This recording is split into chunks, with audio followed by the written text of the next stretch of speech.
This is my audience. Thank you for coming today.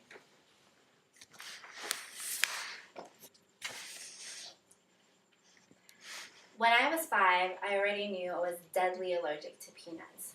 Unfortunately, my kindergarten teacher had no idea how severe my peanut allergy was. One afternoon, we were commissioned to make peanut butter birdhouses. I went to Miss Quinn and I said, "Miss Quinn, I can't do this project. I'm allergic to peanuts." And she told me, "It's okay, Catherine. You're not eating the peanuts, you're just playing with it." Apparently, this was enough reason for me to go ahead and make my birdhouse. Moments later, my face turned immediately red and got so swollen. They called my mom, and she rushed over with Benadryl and an epinephrine shot.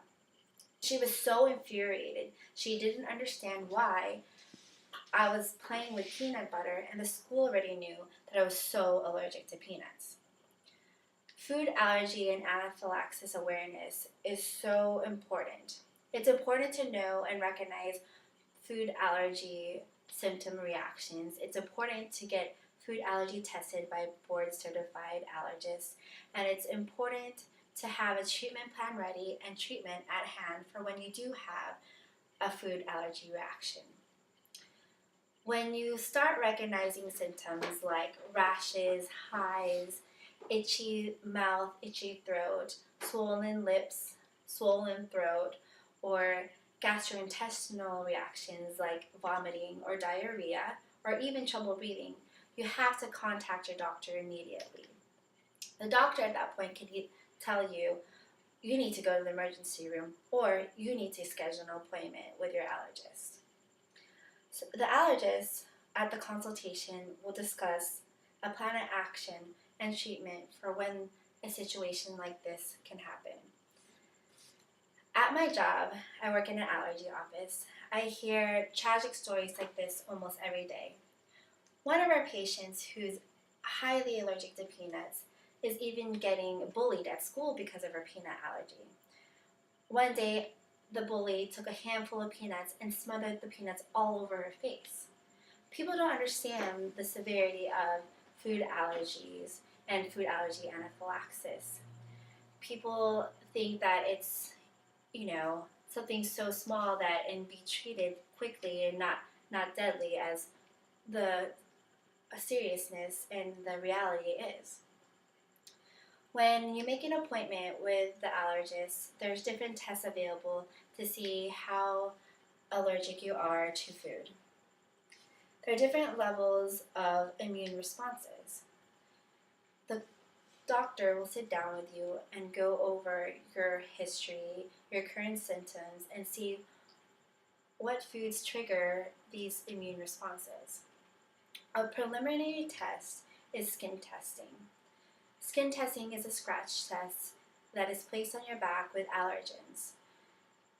1 week before your visit, you're told to avoid antihistamines like Benadryl and Zyrtec because they interfere with the accuracy of the test. After 20 minutes of the test being placed on your back, the doctor can immediately tell you the results of your test. Blood test is another version of telling you your results of food allergy testing. Blood test is taken and you're tested for different culprits of food allergies. Those results get back to you from 2 to 3 weeks. There's a new blood test that's been around for about a couple of years now that can tell you if you're anaphylactic to peanuts. This is quoted from or cited from the Allergy or Tolerance in Children Sensitized to Peanut, Prevalence and Differentiation Using Component Resolved Diagnostics. It's found in the Journal of Allergy and Clinical Immunology. There's no cure for food allergies. What is strongly suggested is strict food avoidance. I know it's really hard to completely avoid your food allergies. Patients are very disciplined to read the ingredients on labels and to tell the people who are preparing their food to not put these ingredients in their meals.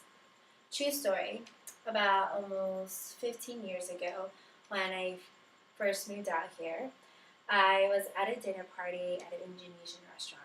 Almost every single meal had peanuts on their menu. I had no idea what to do. So the waiter suggested, oh, you'll be okay with this dish, just order this. So I ordered it, but you don't know what happens behind kitchen doors. You know, they could prepare the food without the peanuts in the dish. However, it could be cooked and chopped on things and pots and chopping boards that have traces of peanuts on there. And of course, my luck, that's what happened. First bite into it, I already know I had peanuts in the dish. I wasn't prepared. I hadn't had a reaction like this as an adult, and I had minimal reactions as a child. So I didn't have an EpiPen or a Benadryl on me. I drove home, took a Benadryl, and I started having shortness of breath. And I wasn't sure if it was because I was panicky and stressed, or if I was actually having an anaphylactic reaction. So I took 2 puffs of my inhaler. I was still having a shortness of breath, and I didn't have an EpiPen, so I drove myself to the emergency room. When I got there, the nurses and doctors immediately took me in and gave me a couple shots, connected me to an IV, and closely monitored my blood pressure and my oxygen levels. Apparently, because of this food reaction, my blood pressure lowered and I totally knocked out. Next thing I knew, I woke up and my friend was there to take me home. I learned the hard way. It's really important to always be prepared for food allergy reactions.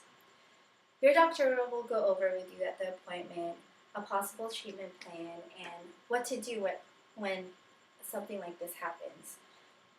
They will go over all the medicines you should carry, which includes antihistamines, Benadryl, Allergic or Allegra, or prednisone, and for severe reactions, an epinephrine shot. In conclusion, I'm always prepared now for an allergy reaction. No more peanut butter birdhouses or Indonesian food for me. And I carry an EpiPen, an Allegra, and prednisone at all times.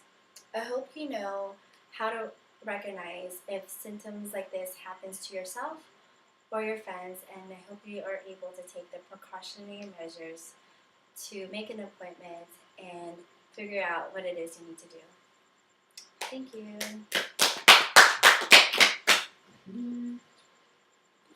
Yay. I ran out of space. Oh, sorry. Yeah, that's